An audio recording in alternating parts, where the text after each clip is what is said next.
Everyone knows the story of the Titanic, how the largest moving object ever fashioned by the hand of man hit an iceberg on its maiden voyage and sank in the middle of the North Atlantic. 1,500 lives were lost.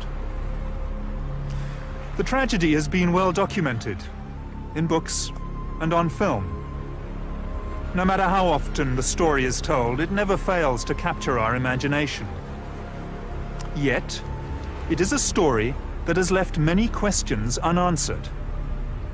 Now, for the first time, we take a fresh look at some of the mysteries surrounding the Titanic and reveal evidence that leads to a compelling and shocking hypothesis: that the ship that plummeted 2 miles to the bottom of the sea was not the Titanic, but its sister ship, the Olympic.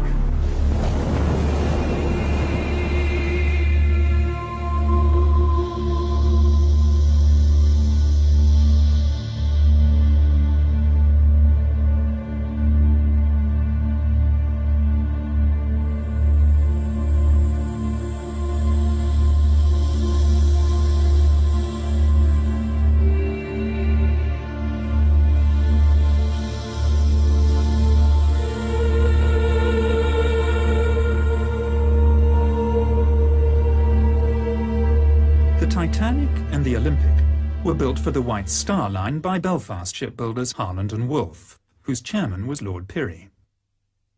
Harland and Wolff built ships almost exclusively for the White Star Line, which was acquired in 1903 by American financier J. Pierpont Morgan's International Mercantile Marine. This was part of a drive to create a monopoly on the lucrative North Atlantic passenger trade. Chairman of the White Star Line was J. Bruce Ismay. It was in fact Lord Pirrie who was responsible for bringing together Morgan's money and British engineering excellence. Over dinner at Pirrie's London residence in 1907, Lord Pirrie and White Star Line's Bruce Ismay conceived the idea of building 3 luxurious superliners. First the Olympic, then the Titanic, and finally the Britannic. The first of the new ships, Olympic and Titanic, were to be virtually identical. This represented the White Star Line's survival strategy in the highly competitive North Atlantic passenger market, while also ensuring a bright future for the Harland and Wolff shipyard.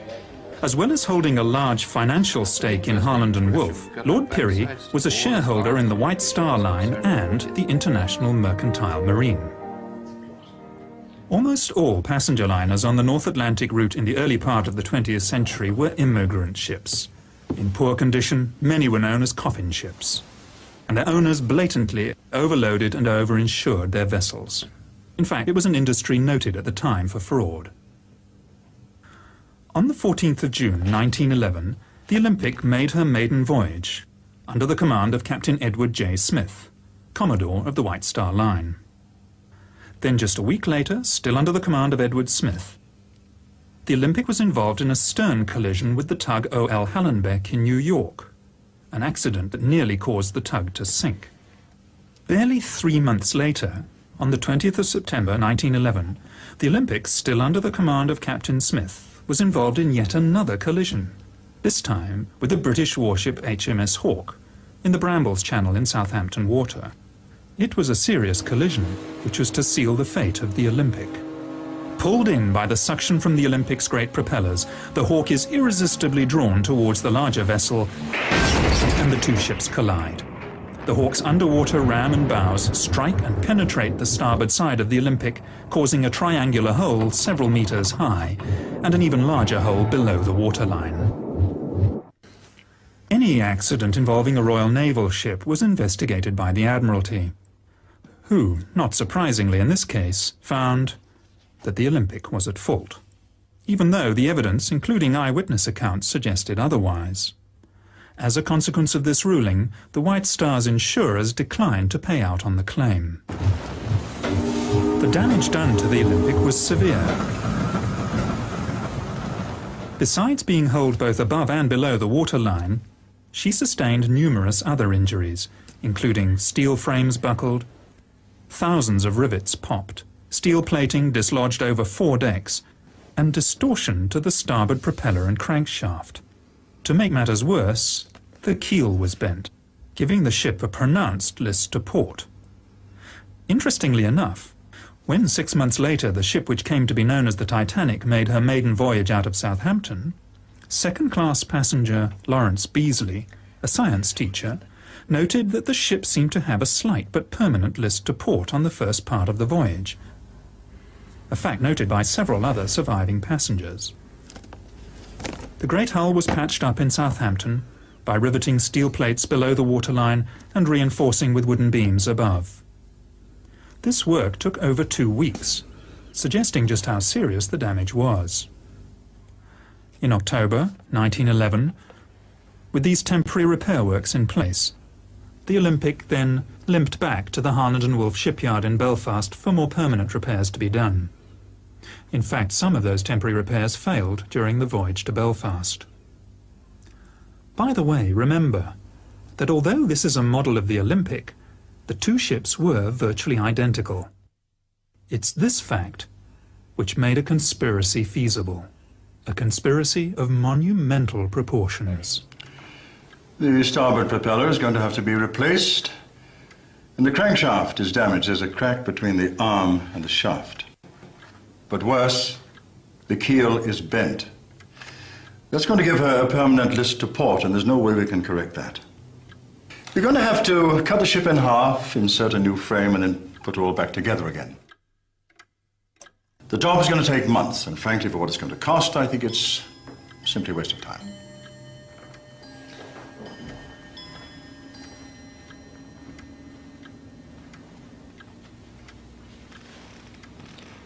Can you not just patch her up until Titanic is ready? Well, we could put in a bulkhead to strengthen her. But to be honest, sir, she will never pass another Board of Trade inspection. In Belfast, the Titanic was nearing completion, but all work on her stopped so that every effort could be put into the repair of the Olympic.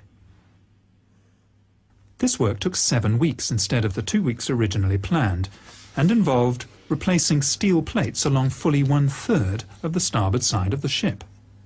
Another indication that the damage was far worse than was originally thought. Now look at this. This is a film of the Olympic backing out of the dock in New York. You can see where she's been patched up on her starboard side. It's a huge area. And that's just the damage above the waterline. In order to get the Olympic back to sea and earning a profit as soon as possible, the starboard propeller, stamped with the Titanic's number 401 and not yet fitted to the Titanic, was fitted to the Olympic. This is a fact of some considerable significance, as we shall find out later. The Olympic's troubles, however, were only just beginning. After leaving New York Harbor on the 24th of February 1912, she ran over a sunken wreck off the Grand Banks and threw a propeller blade again on this starboard side. The loss of the propeller blade shock-loaded the engine and drive shaft and placed enormous stresses on the already weakened liner. She limped back to Southampton on only one engine, arriving there on the 28th of February. By the 2nd of March, she was once again in the Thompson dry dock in Belfast, having her propeller blade replaced. This should have taken only a few hours, but the Olympic was there in Belfast until the 7th of March. In Belfast, the Titanic and the Olympic were most often berthed side by side and were regularly moved in and out of the Thompson dry dock, especially during repairs to the Olympic. On close examination of contemporary archive photographs, it is possible to see the minor differences in design that tell the 2 ships apart. On the forward part of C deck, Olympic was built with 16 portholes. The Titanic with 14. Somewhat mysteriously, the Titanic has acquired 2 extra portholes between its launch and its maiden voyage. This clearly points to the possibility that the 2 ships were switched. At the time of Titanic's launch, the windows on B deck are clearly discernible as being evenly spaced. Yet at the time of her maiden voyage, they have taken on a distinctly uneven appearance. And whereas the Olympic had been opened to the public for inspection in Belfast and Liverpool, Titanic was not. That first week in March 1912 was the last time that the Olympic and Titanic were together in Belfast. The twin ships side by side on the River Lagan. And that was when the decision to switch them could have been made. You can't be serious.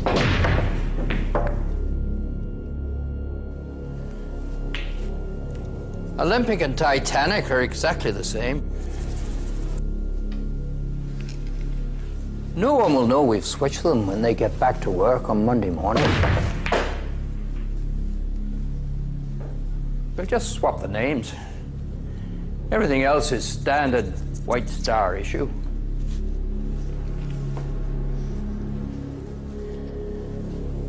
I have some boys at the yard who'll do the job for a couple of £100 each and say nothing.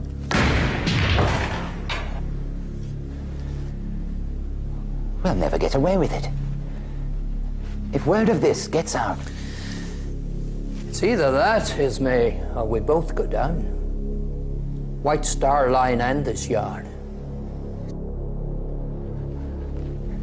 There's got to be another way.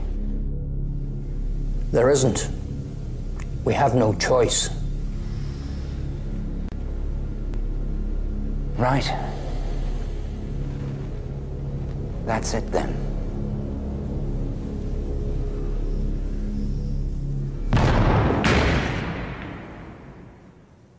Switching the two ships would have been a remarkably simple undertaking. There were no members of the press poking around or roving TV crews looking for a story. Even photography was in its infancy at the time. And generally, people believed what they were told to be the truth. All crockery, linen and so on was White Star standard issue, interchangeable from ship to ship.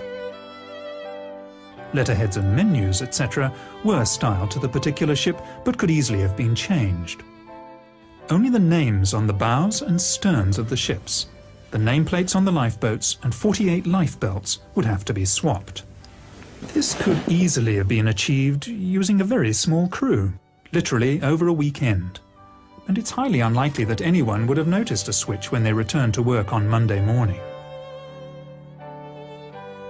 White Star often used photographs, both exterior and interior, of the Olympic as the Titanic, in their advertisements and press releases.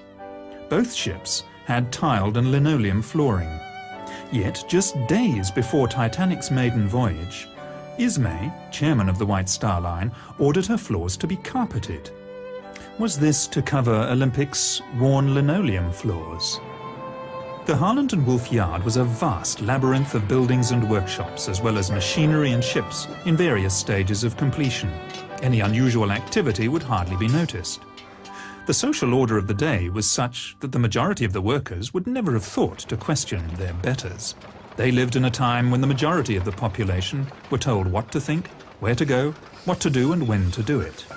It was also a lot easier in the early years of the century to bribe or even bully men into towing the company line, as we shall see when the surviving crew members return to Britain. There was no social security safety net for the unemployed, and companies had the power to dismiss whole families of workers if one of them did not do as he was told. There's a wee scam going on here, and the bosses are in on it. They switched those ships 2 weeks ago, and I know it. Listen to me, Paddy. Any more talk from you about two ships being swapped over, and you'll end up at the bottom of the River Lagan. So remember that when you get back to your wife and your 17 kids. You Irish scum. The Olympics' original sea trials, conducted by the Board of Trade, lasted 2 full days, while the ship was put through its paces. Strangely, the Titanic's sea trials were a most peremptory affair. No strenuous manoeuvres were carried out, and the inspection was over in time for lunch. Of course, by now the switch had taken place. The collision between the Olympic and HMS Hawke was by no means Captain Smith's first incident at sea. In fact, he had one of the worst professional records of his day. The Commodore of the White Star Line was a show-off, who liked to drive his ships as though they were giant speedboats, and he damaged a few in his time. The 3 incidents involving the Olympic, which probably damaged her permanently, must have put him in a very serious position in the eyes of his employers. Could he perhaps have been summoned by J. Bruce Ismay, chairman of the White Star Line, once it became obvious that the Olympic was a write-off? If so, it would have been a meeting with the very gravest of consequences. Oh, come now, E.J. We've always been good to you. Kept you in brandy and cigars.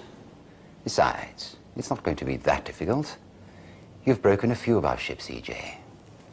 The Republic, the Germanic, the Coptic. And when that fire broke out on the Majestic and those crewmen were killed... Yes, I know you denied it had ever happened, but we did know. We gave you command of the Olympic, and look what a disaster that's turned out to be. And we always paid you well, E.J.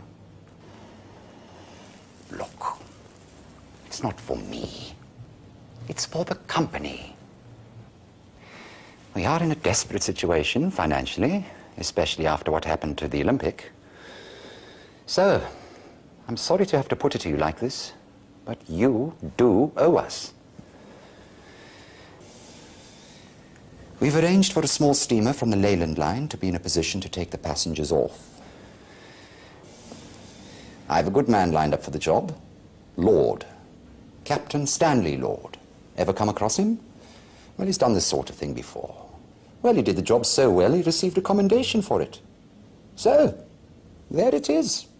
He'll be there to lend a hand. And I'll be there, of course. Along for the ride. All right, then I want to choose my own officers. Yes. Of course, E.J. Men you can trust, eh? At the time of Titanic's maiden voyage, Britain was in the grip of a coal strike. Fuel was in short supply, and ships and men were laid up in Southampton. And yet, White Star Line had difficulty finding firemen and greasers to work below decks on the Titanic.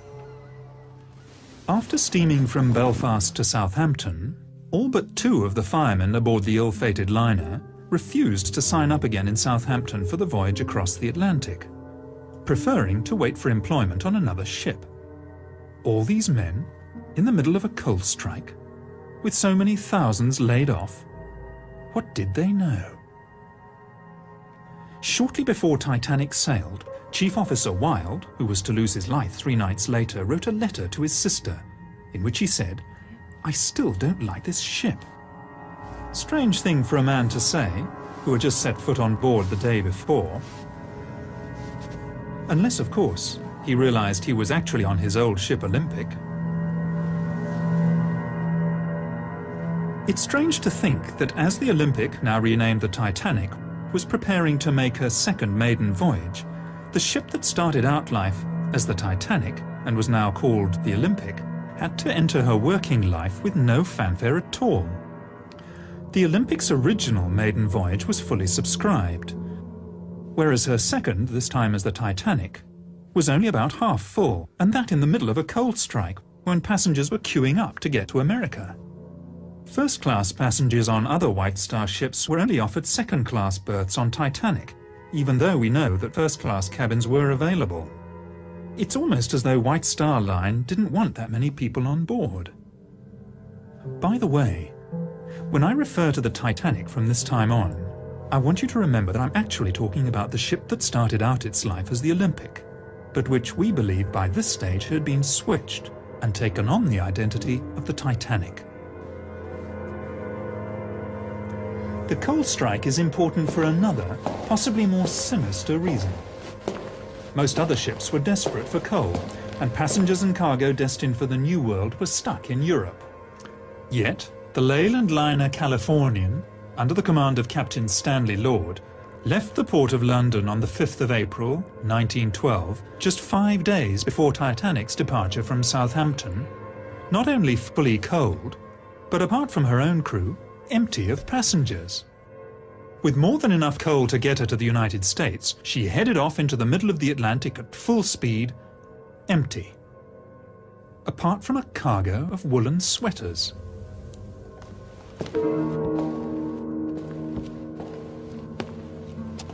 over 50, mostly first-class passengers, cancelled their passages on the Titanic at the last minute, many of them close friends and business associates of J.P. Morgan. Morgan himself cancelled his passage at the 11th hour, despite having the best suite on the ship, claiming illness. 2 days after the sinking, an American reporter found him in perfect health at the French resort of Aix-les-Bains, with his mistress.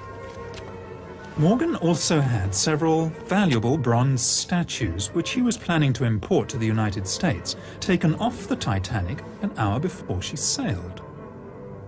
Could Morgan have known the fate of the Titanic fully 4 days before the disaster?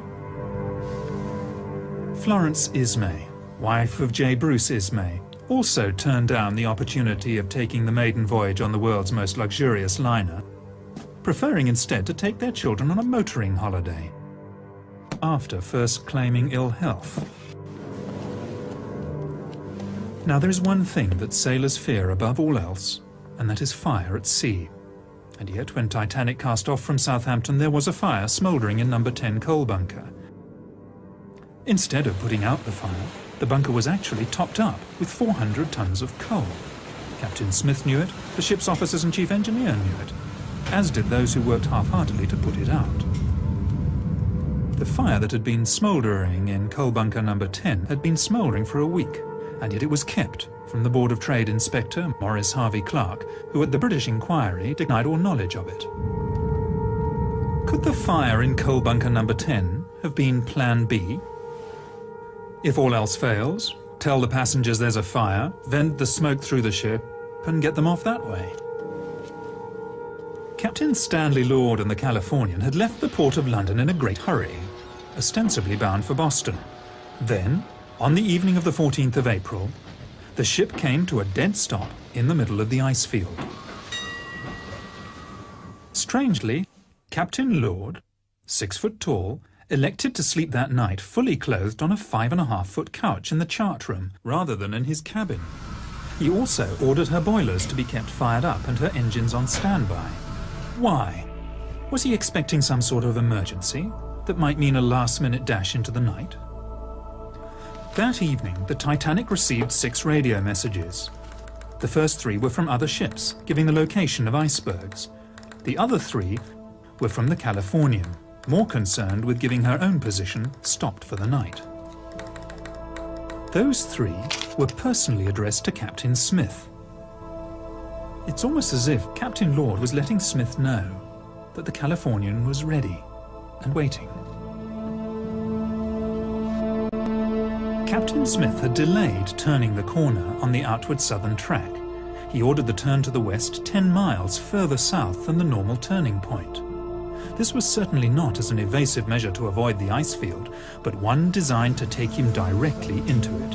He must have known this. Tragically, Captain Lord failed to keep his radio operator awake. Even so, the Californian's last message to the Titanic never got there. The Titanic's radio operators were too busy with passengers' messages.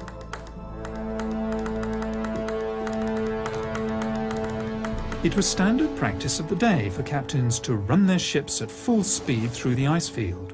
Any object large enough to damage an iron steamship would be seen in plenty of time to avoid it. Other ships in the vicinity cruised on at full speed on that night, so in that respect Captain Smith was by no means unique. So why, then, was the Californian stopped? Had she reached her destination and was she now waiting? Sometime before 11 p.m, lookouts Fred Fleet and Reginald Lee came on watch and climbed to the crow's nest.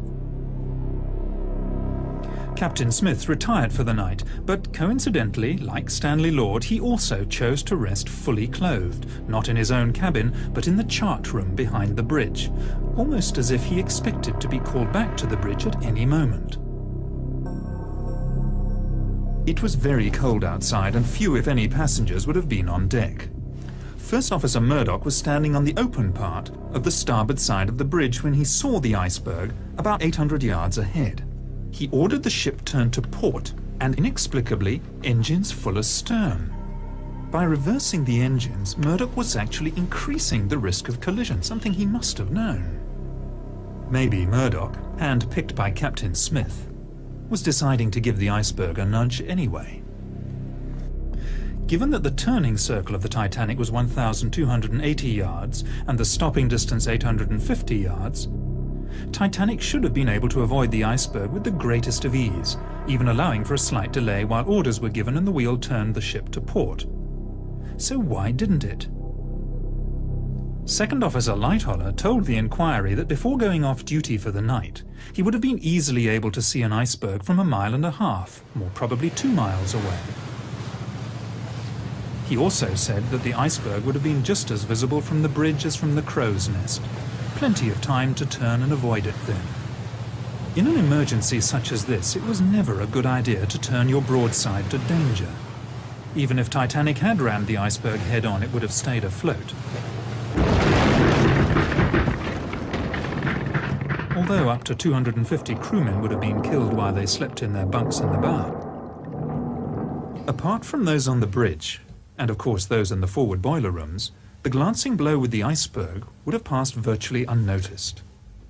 The vibration felt by some of the passengers was almost certainly that caused by the reversing of the engines, and by the time anyone noticed what had happened, the iceberg had slipped away into the night. Captain Smith was on the bridge in a matter of seconds, but instead of a general call to stations, his officers acted as though there were no emergency at all. Second Officer Lightholler, awakened by the sound of steam letting off, claims to have stayed in his cabin until another officer came to get him.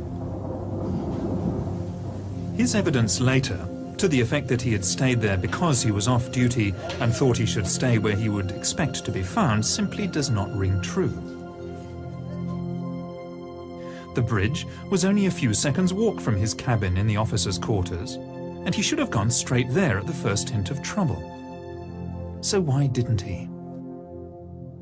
A few passengers came out of their cabins to see why the engines had stopped, but for the first 40 minutes after the collision there was really no sense of danger at all.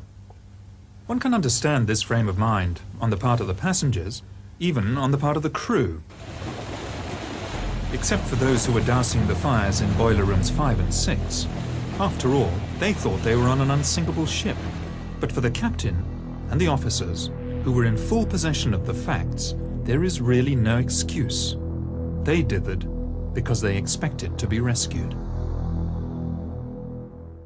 It was 35 minutes before the first distress signal was sent. 35 minutes before the first radio emergency, CQD, was sent. 45 minutes before starting the pumps. 45 minutes before starting to prepare the lifeboats. And a full hour and 25 minutes before the first one was launched. Only 6 crew members were on watch at the time Titanic struck the iceberg. First Officer Murdoch and Sixth Officer Moody were later drowned. Of the surviving crew members, Quartermaster Alfred Oliver was aft of the bridge at the time and saw nothing.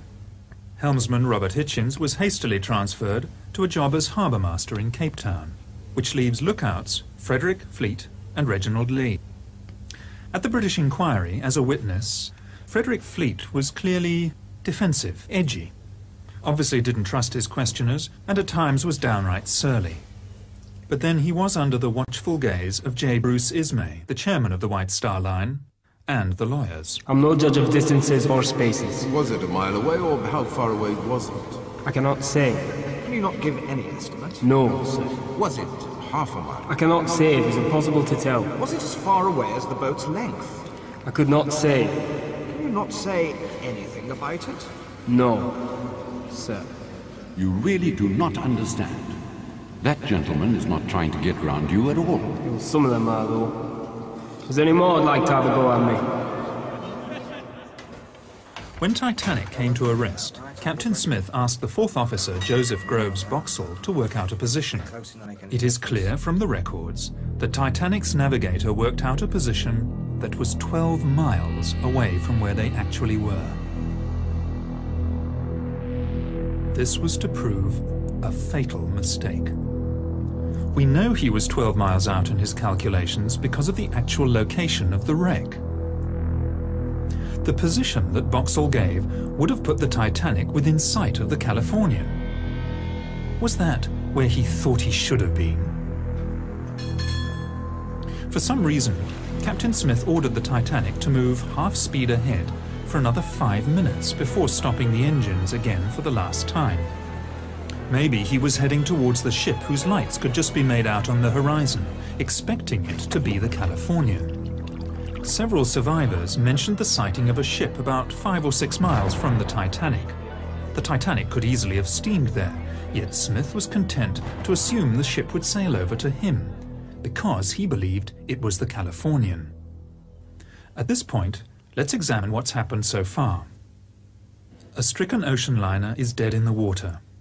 A rescue ship, the Californian, is standing by. Messages have been sent to Captain Smith from the Californian, stating exactly where she is waiting.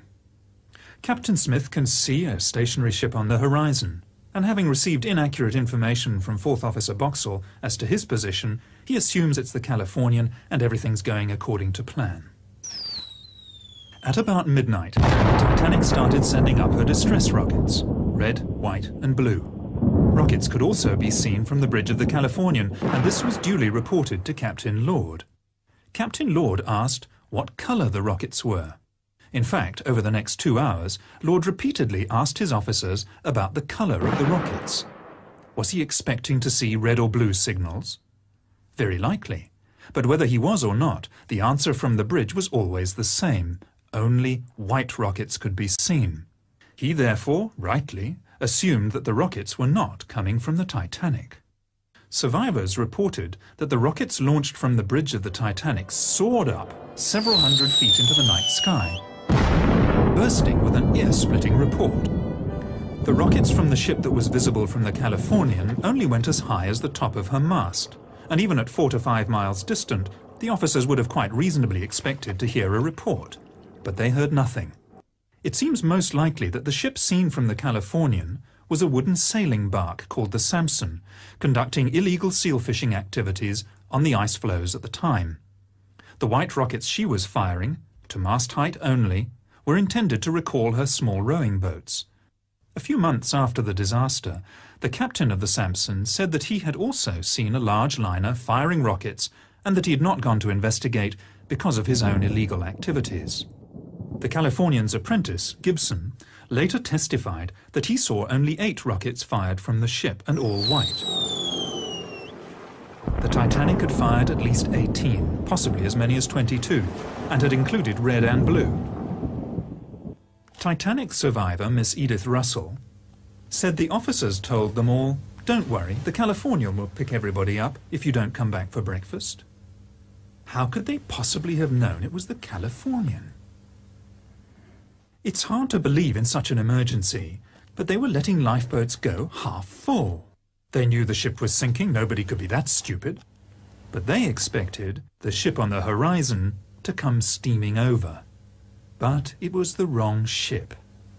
The Californian was 19 miles away, where Captain Stanley Lord waited for coloured rockets. At around 1 a.m., it must finally have dawned on Captain Smith that the rescue upon which the survival of so many depended was not going to materialize. Now boats are being let go full, and passengers are beginning to panic. As the senior surviving officer, much credence and publicity was given to the evidence of Second Officer Lightholler. I did not leave the Titanic, sir. The Titanic left me. He was evasive in response to pertinent questions at the American and British inquiries, out to protect first and foremost his own reputation and then that of the White Star Line. At the British inquiry, he claimed, "The Titanic began her turn to port before the lookout rang down from the crow's nest." How would he have known this? He said he was in his cabin at the time. Lightholler also said at the American inquiry, "There was no mist 10 minutes before the ship struck the berg," flatly contradicting the evidence of the 2 lookouts. And how would he have known this if he was in his cabin? He also lied about the number of ice warnings received on the bridge, as if to suggest that the iceberg came as a surprise. "I do not remember any ice warnings being posted on the bridge." Lightholler, along with second radio operator Harold Bride and ship's baker Charles Joffin, all claimed that after getting off the Titanic, they stayed in the water for up to an hour, I was in the water for between half an hour and an hour before I climbed aboard the upturned collapsible. 20 of us spent most of the rest of that night balancing on the upturned boat, while I gave the orders. Lean left and lean right. This is quite clearly not possible. We know that the sea temperature that night was between 2 and 3 degrees below freezing. Average life expectancy at that temperature between 3 and 4 minutes. This testimony would simply not stand up today. It is quite clearly fabrication. Just before 5:30 on that fateful morning, Captain Stanley Lord woke his radio operator, only to discover that the Titanic had already sunk. He set off at full steam for the wreck site, but of course he was too late. The Carpathia had already arrived and was picking up survivors. Notable amongst these was J. Bruce Ismay, who had slipped into a lifeboat at the last minute. For this he was to pay the price in public shame for the rest of his life. As the Carpathia steamed towards New York, Ismay was supposedly taken to the doctor's cabin and put under sedation. Even so, he managed to find time to send 3 separate telegrams to the White Star's New York office, urging them to hold the Cedric in New York Harbor so that the Titanic's surviving crew members could be taken straight back to Southampton. Hastily organized, the American inquiry failed to ask the right questions. Titanic surviving officers stonewalled, as did Ismay himself. Several experienced sea captains were called to give evidence regarding the wisdom of steaming at full speed through an ice field. But they all said the same thing. Maintaining full speed in the vicinity of ice was perfectly normal, and on the night in question, the icebergs could be seen at between 5 and 6 miles distant. It never occurred to anyone to ask the simple question, in that case, why did the Titanic hit an iceberg? When the surviving crew got back to England, they naturally expected to go straight home to their loved ones. Instead, they were all herded into a railway shed and held for nearly 24 hours before being made to sign pieces of paper. A lot of them were under the impression that they were signing the Official Secrets Act. Was someone trying to suppress something here, some vital piece of information? Remember what it is you've put your names to. If there's any talk of the ship being swapped in Belfast, or any stories of insurance fraud going on, then there will be 20 years of His Majesty's pleasure awaiting you and no job to come out to when it's over. So, think on this when you see your wives and sweethearts.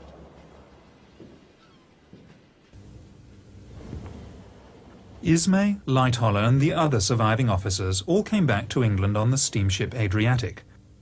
There can be little doubt as to the main subject of conversation on their voyage. They were all to be star witnesses in the forthcoming British inquiry.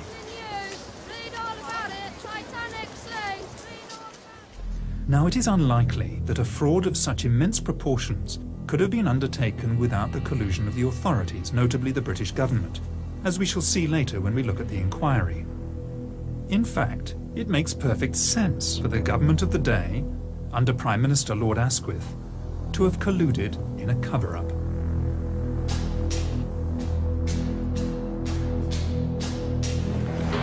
You'll never believe what they've just done.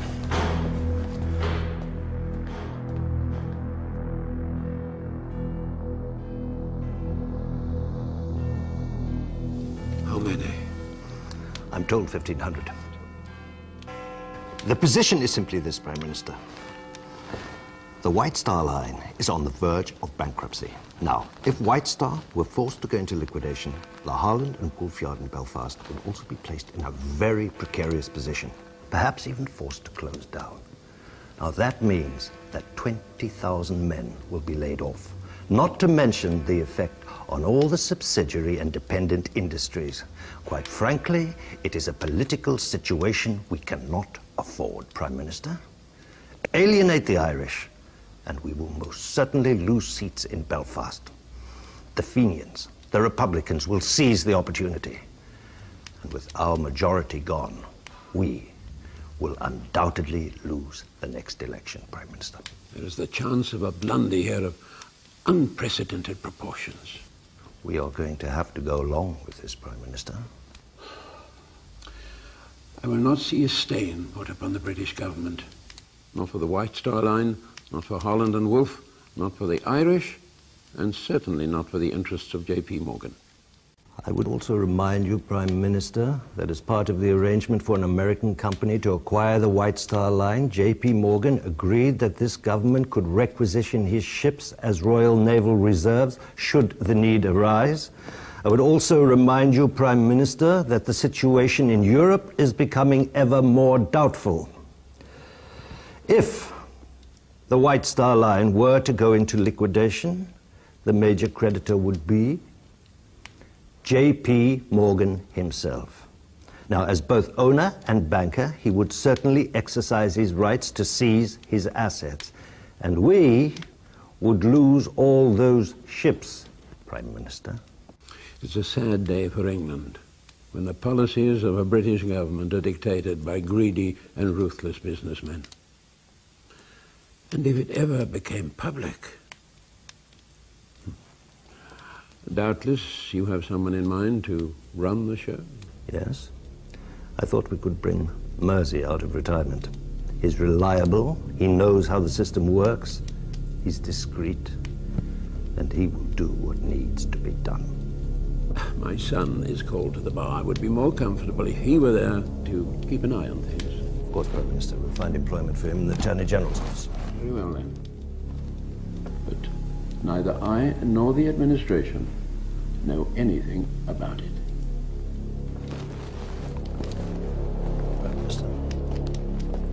So, the Board of Trade inquiry was to be conducted by Lord Mersey, President of the Board of Trade and no stranger to the art of cover-up. Since the enormous loss of life was in part due to outdated Board of Trade regulations regarding the number of lifeboats to be carried by ships and the safety of ships at sea generally, it was hardly likely that the inquiry was going to be too concerned with uncovering the truth, the Board of Trade being both plaintiff and defendant in the case. The hearings were held at the Scottish Drill Hall in London, where the acoustics were so bad that spectators in the public galleries found it difficult to hear everything that was said. Lord Mersey had complained about the unfortunate choice of venue, but then again it had been booked by his son. Harold Sanderson, representing Harland and Wolff, repeatedly made the mistake of referring to the Titanic as the Olympic. As for Lord Mersey himself, he simply didn't ask or allow to be asked the right questions. The press, who were there throughout the hearings and could have done something about it, were more interested in the scandal surrounding the lucky escape of J. Bruce Ismay. Other expert naval officers told Lord Mersey that even on a moonless night there'd be no difficulty spotting an iceberg from as far away as 6 or even 10 miles. Remember, the full turning circle of the Titanic at top speed was only 3/4 of a mile. The whole British inquiry was a whitewash. Captain Smith would not be blamed because he was no longer alive and could not defend himself. The lookouts were not to blame. The design and construction of the Titanic was not to blame. Neither were her officers or her owners. In fact, no one was to blame, except Captain Lord. Captain Lord stood alone. If Lord Mersey heard anything at the inquiry that he didn't like, he simply ignored it. She looked like a small tramp steamer about 5 miles away. They were firing rockets just after midnight. Altogether, she fired 8 rockets, and all white, and rose no further than the masthead. I think we are all of the opinion that the distress signals, which were seen from the deck of the Californian, were in fact the distress signals from the Titanic. I went down below to Captain Lord, who was sleeping in the chart room. He asked me again if I was sure there was no color in the rockets. So I said, no, they were all white. I think the onus of proof in this matter is upon the Californian. That it will be for the Californian to satisfy us that they were not the signals of the Titanic. Whenever a Titanic survivor referred to the mystery ship that they'd seen on the horizon, as often as not, Lord Mersey would interject with, "You mean the Californian?" There was barely an attempt at cross-examination, and, as happened so often, Captain Lord declined to defend himself. Perhaps out of fear that he might reveal his part in the conspiracy. Furthermore, When the inquiry heard from passengers who'd been aboard the Mount Temple that they'd actually seen the Titanic on the horizon and were even close enough to hear the last 2 reports of her rockets, Lord Mersey repeatedly interrupted them. You do not give me the answers that please me. Of course, if Lord Mersey was a party to the cover-up, he would have known about Captain Lord's secret mission and of how the rescue plan failed, largely because of circumstances outside Captain Lord's control. And yet, Lord Mersey repeatedly interrupted the testimony of Californian's officers and instead accepted evidence against Captain Lord that would have been laughed out of court under normal circumstances. Was Captain Lord being made a scapegoat because he had failed to do what he'd been engaged to do on the night of the disaster? Of course, by highlighting Lord and the Californian, Lord Mersey was drawing attention away from rather more sensitive issues. Titanic's bulkheads should have gone 1 deck higher. It was the Board of Trade's own regulations that allowed Titanic to go to sea with too few lifeboats, and the Board of Trade's inspectors who had been so ready to sign the ship off as fit to go to sea in the first place. Titanic cost $10 million to build, and as a brand new ship would have been insurable for that amount and more. The Olympic, on the other hand, damaged beyond economic repair, would only have been insurable for a much smaller amount. A motive for switching the ships is clear. Normally, White Star Line, when they insured their ships, took on part of the risk themselves, and it was at first thought that Lloyd's of London would only be liable for $7.5 million. Not so. For just 1 week before the maiden voyage of the Titanic, which we now know was in fact the Olympic, White Star Line upped their insurance on the vessel dramatically. And, incredibly, just 5 days after the sinking, Lloyd's paid out $12.5 million.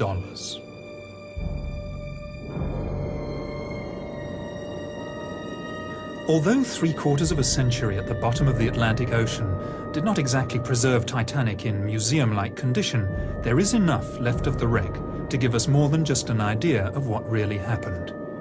Corrosion has done its relentless work, but where the original black paint of the hull has flaked away, it is still possible to see spots of grey paint, which formed the undercoat, except that grey paint was only used as an undercoat on the Olympic and not on the Titanic. Examination of the starboard propeller reveals the number 01 stamped into the metal. In fairness, there is too much corrosion to make out the number 4 clearly, but remember the starboard propeller, numbered 401 for the Titanic, was put on the Olympic as part of the repairs after the collision with the Hawk. Remote cameras under the control of the discoverer of the Titanic wreck, Dr. Robert Ballard, have examined the stern section of the ship. They show that in addition to the lateral bulkheads that were a feature of both the Titanic and the Olympic, there is a longitudinal bulkhead in the stern section where there was none on the original plans for either vessel. The position of this bulkhead suggests a temporary repair has been carried out to strengthen the keel, a keel perhaps damaged by the collision with HMS Hawk. And finally, a close look at the bow could reveal the most damning evidence of all. In 1986, the French National Oceanographic Institute examined the wreck with Dr. Robert Ballard. One of the things they checked was the name of the ship. In keeping with White Star tradition, both ships had their names engraved into the upper bow plates in letters 4 foot high. Examination of the wreck and the name Titanic shows that it is made of iron letters which have been riveted onto the original bow plates. With the passage of time, 2 of the letters have dropped off and been lost forever in the sediment of the seabed. At the place where they once were, engraved into the hull, are the letters M and P.